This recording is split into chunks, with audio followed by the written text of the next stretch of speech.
What is going on, guys? Welcome back to The Forged, where today we are going to dive deeply into the heart of what it truly means to be a man from a biblical perspective.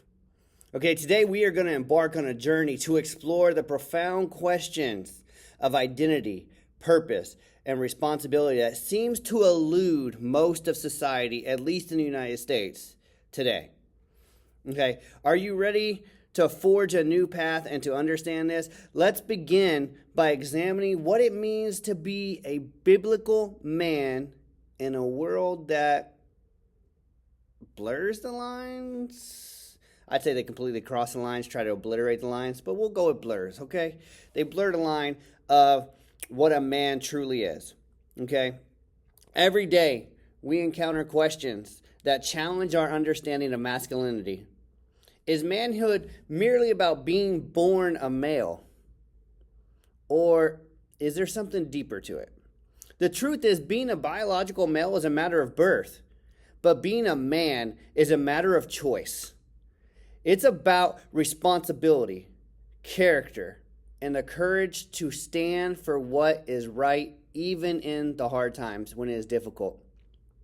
As we navigate life, we must ask ourselves, are we living up to the biblical standard of manhood?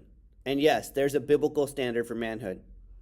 Are we leading with integrity and strength, even when no one is watching?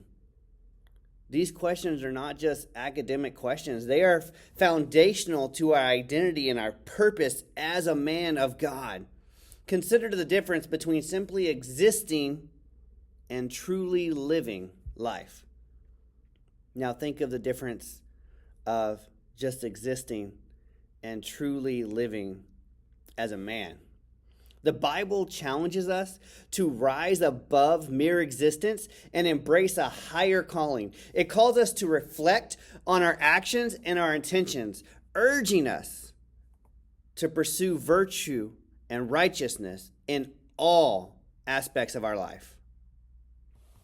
And the Bible provides us with timeless blueprints for manhood, right? It offers us wisdom that transcends generations. If you go back to 1 Corinthians 16, we are called to be watchful, to stand firm in our faith, to act like men, to be strong. Let all that you do be done in love.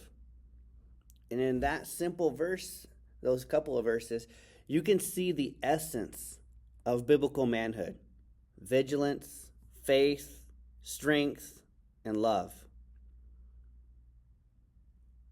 We can go all off into a whole nother thing on love from a biblical standpoint, but let's stick on track right now. Okay. The Bible teaches us that the way a man goes is the way society goes. As men, and we can see that in today's society, right? As men, we have a profound influence on our families, our communities, and the world at large. Proverbs 27:17 tells us, as iron sharpens iron, so one man sharpens another.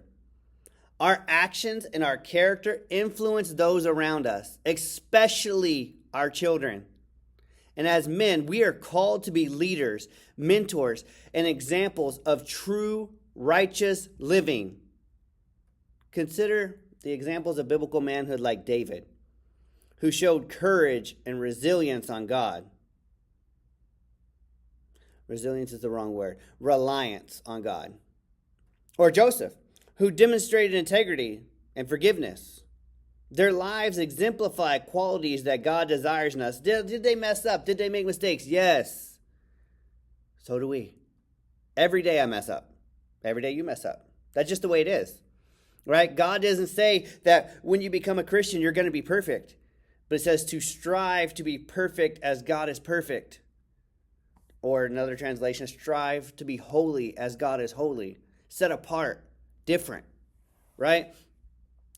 But these guys, their lives exemplify the qualities that God desires in us. They remind us that true strength comes not from physical might, but from a steadfast spirit and a heart aligned with God's will. And that's my prayer every day. God, align my heart and my will with your will for my life, for my job, for my family, for my free time, everything. A biblical man understands that his relationship with God is the most profound thing.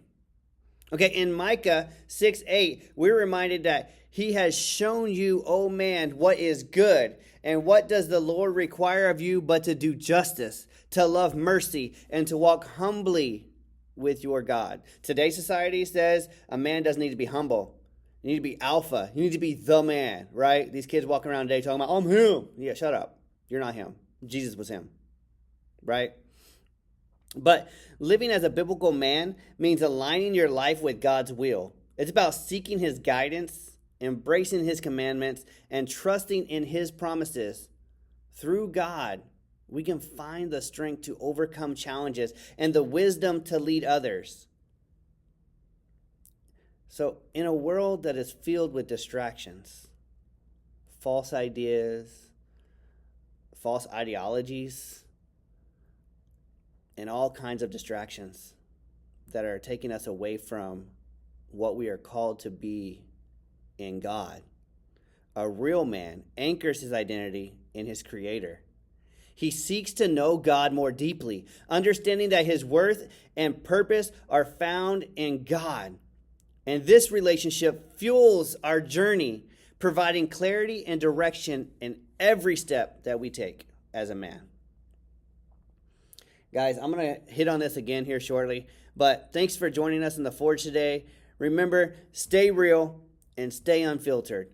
Being a man is not about fulfilling societal expectations. It's about embracing the calling that God has placed on our lives.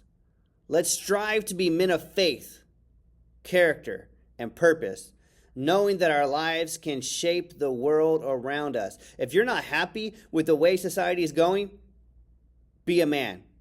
Act like a man. Teach your children, your young boys, to be men. Teach your young daughters to be women of faith. As we continue to forge ahead in life, let's commit to being men who walk in truth, love, and justice. And together we can inspire others to pursue the path of biblical manhood. And by doing so, we can transform our families, our communities, and the world for God's glory. Keep forging ahead. Stay real and stay unfiltered. See you later, guys.